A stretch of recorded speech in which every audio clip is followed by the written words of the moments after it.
The day my niece became a doctor, I sat in the last row of that auditorium like I didn't belong there. I wore my only good dress, a navy blue thing from Target that I bought on clearance 3 years ago.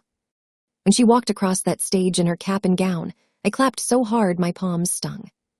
After the ceremony, I waited by the side door for 45 minutes, holding a bouquet of sunflowers that cost me my whole grocery budget for the week. When she finally saw me, her smile froze. She turned to her friend and said loud enough for me to hear, "Oh, that's just my aunt." She showed up on her own. I stood there in my clearance dress with my cheap flowers watching her walk away. And that was the moment I realized my secret had built her entire life. And now she was telling the world I was nothing. Let me back up a little. My name is Carol. I am 64 years old, and I live in a small studio apartment above a laundromat in Pittsburgh. Not a fancy place. The carpet is from the 90s. The radiator bangs all winter. But it's mine.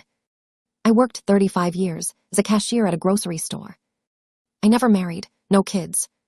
Just me and my cat Mabel, and a stack of library books on my nightstand.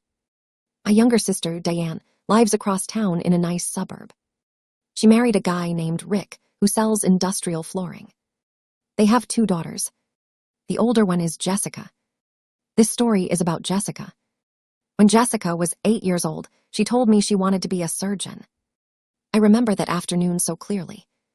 She was sitting at my kitchen table eating a peanut butter sandwich, and she had this look in her eyes like she could already see herself in an operating room. Diane laughed. She said, "Jess, be realistic. We can't afford med school. Your dad's business is slow. Just find something practical." I looked at that little girl with jelly on her chin, and something in my chest cracked open. I didn't say anything dramatic. I just decided right then that I would help, quietly, without anyone making a fuss. I started small. $100 here, 200 there. Every time Diane mentioned a school fee or a textbook or a field trip, I would say, "Oh, I have some extra this month. I'll cover it." I told Diane to tell Jessica it was a scholarship from some foundation. I didn't want the kid feeling like she owed me. I wanted her to feel like she deserved good things. That went on for 15 years.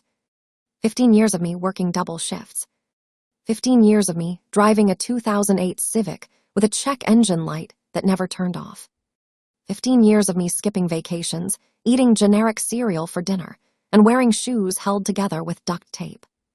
I paid for her SAT prep, her college application fees, her tuition deposits, her textbooks, her laptop, her MCAT prep course, her med school interview travel, her first set of scrubs.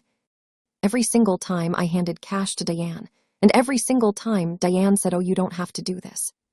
And every single time I said, "I want to." She's my niece. But Diane started to change. She started telling people that Jessica was just naturally gifted. That Jessica worked hard. That Jessica didn't need handouts. I let it slide. Because I wasn't doing it for credit. I was doing it because I loved that girl. And I believed that one day she would know the truth. She would look back and understand what love looks like when it doesn't need applause. I was dead wrong. The first time I felt it was at Jessica's college graduation. I wasn't invited to the ceremony. Diane said only parents could attend. Okay, fine. I watched the live stream on my phone. When Jessica walked across the stage, I cried in my studio apartment alone with Mabel on my lap. Afterwards, Diane posted a photo on Facebook. Jessica in her cap and gown. Diane and Rick on either side. The caption said, "So proud of our daughter. All those years of sacrifice, worth it." I stared at that photo for a long time. All those years of sacrifice. Diane hadn't sacrificed anything. She bought a new couch that year. Rick bought a boat. I was the one who hadn't bought new shoes in 4 years. But there I was, completely invisible. A few months later, Jessica got into med school. Diane called me. She said, "Carol, we need $10,000 for the first semester deposit." I said, "I don't have 10,000. She said, "Well, figure it out. Jessica is counting on you. Figure it out. Not can you help. Not we appreciate everything. Just figure it out." I took a loan from my retirement account. I paid the 10,000. Diane said thanks and hung up. No mention of paying me back. No mention of telling Jessica where the money came from. That was the moment I realized I wasn't family. I was an ATM with a pulse. The pressure came in waves. Small ones at first, then bigger. Jessica started coming to Pittsburgh for holidays. She would post photos on Instagram of her dinners with Diane and Rick. Nice restaurants, steaks, wine. One time she posted a photo of a $45 pasta dish. I was eating ramen that night because my pension check was late. She never came to see me, not once. I lived 15 minutes away. But she never came. I would text her happy Thanksgiving or happy birthday, and she would reply thanks auntie with a smiley face. That was it. No phone call, no visit. Just a smiley face. Then came the wedding. Jessica got engaged to a guy named Matt who works in finance. Diane called me and said we're having the wedding at a country club. It's going to be elegant. I said that sounds lovely. Diane said we need help with the catering deposit. $12,000. I said, Diane, I can't. I'm still paying off the loan from med school. She got quiet. Then she said, Carol, you've always helped before. Don't stop now. Jessica will be so disappointed. So I helped. I took another loan. I paid the $12,000. I wasn't even invited to the wedding as a guest of honor. Diane put me at a table in the back near the kitchen. When I walked in, Jessica saw me. She waved from across the room. She didn't come over. She didn't say thank you. She just waved like I was a distant coworker. The worst part came after the wedding. I overheard Diane talking to her friend at the reception. The friend said, isn't that Carol over there? Diane said, yeah. Friend said, didn't she help Jessica a lot? Diane laughed. She said Carol helped a little. But you know how lonely old women are. They need something to do, a little. She called 15 years of my life a little. I stood there holding a paper plate with a piece of wedding cake I didn't even want. And I realized Diane had been rewriting history the whole time. Not just forgetting my help. Erasing it. The truth came out on a random Tuesday 6 months later. Jessica posted a long story on her Instagram. It was a feature from a local magazine called Rising Doctors of Pittsburgh. The article talked about her journey, about how her parents worked so hard, about how her mom sacrificed, about how her dad believed in her. She said I wouldn't be here without my family's support. She named Diane. She named Rick. She named her high school biology teacher. She did not name me. I read that article 7 times. Then I went to my closet and pulled out a shoebox. Inside that shoebox were receipts. Every single one. 15 years of bank statements, money orders, Venmo transactions, handwritten notes. $47,000 total. I had never added it up before. $47,000. That's a down payment on a house. That's a new car. That's retirement savings. Instead, it was scrubs and textbooks and exam fees and catering deposits. For a girl who just told the whole city of Pittsburgh that I didn't exist. I sat on my floor with that shoebox and I didn't cry. I just felt tired. The kind of tired that sleep doesn't fix. The kind of tired that comes from giving and watching the people you love pretend you were never there. That night, I made a decision. I wasn't going to beg for credit. I wasn't going to post the receipts online. But I wasn't going to keep quiet anymore either. Not to punish them. To save myself. I didn't yell. I didn't write a Facebook post. I didn't call Diane and curse her out. I did 3 quiet things. First, I stopped answering Diane's calls. She called twice a week, usually, to ask for money for something. Jessica's housewarming party. Jessica's birthday dinner. Jessica's whatever. I just stopped picking up. After 2 weeks, she texted Carol, "You okay?" I replied, "I'm fine. Just busy." She never asked what I was busy with.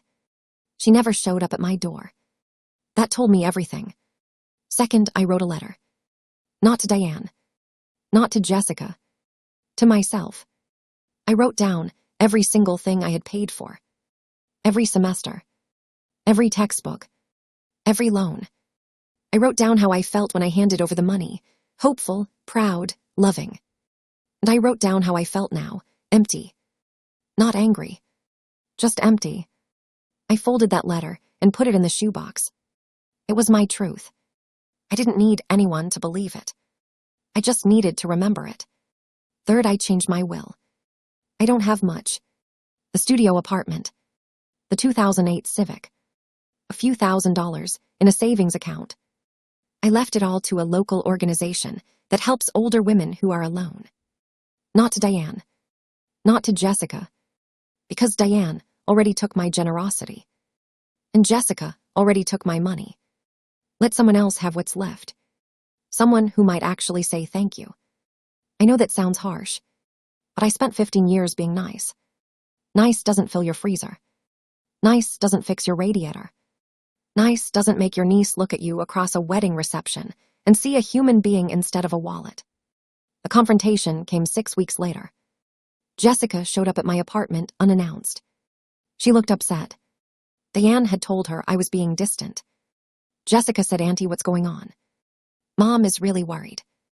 I said, "Jessica, sit down." She looked at my couch. It's old. The fabric is worn. But she sat. I said, "Do you know how much money I gave your parents for your education?" She frowned.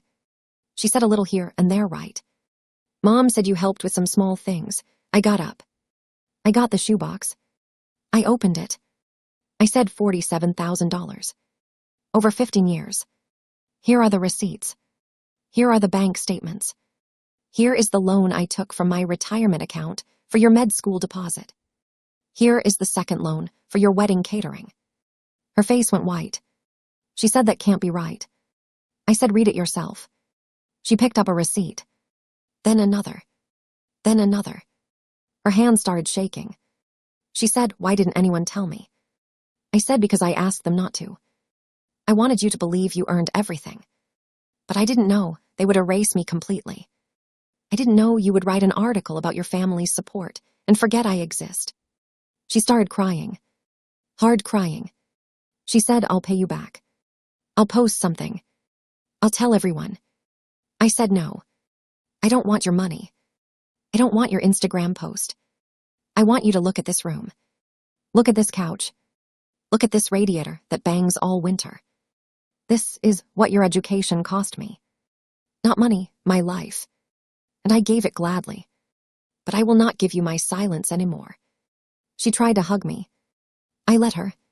But I didn't hug back. Because some hugs are just guilt dressed up as love. She left after an hour. She said she would talk to Diane. I don't know if she did. I don't really care anymore. That was 10 months ago. Jessica has sent me a few texts. "How are you?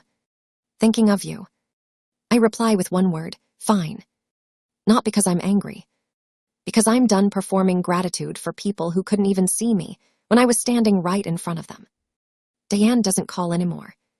I think Jessica told her about the shoebox. Good. Let her sit with that.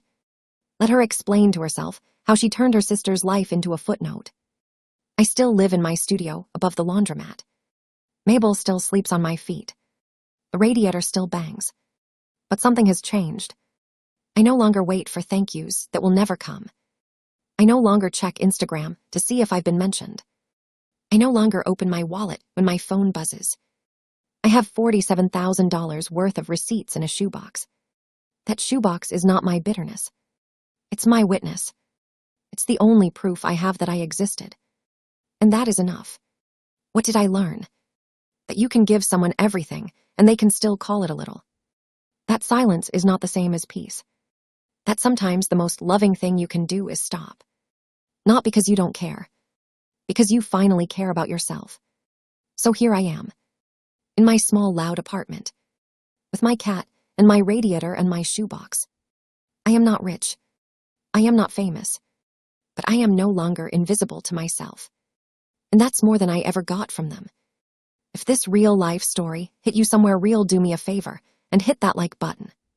Share it with someone who needs to hear that their sacrifice matters, even if no one says thank you. And subscribe to this channel for more honest stories told with calm and zero drama. Just real women telling the truth.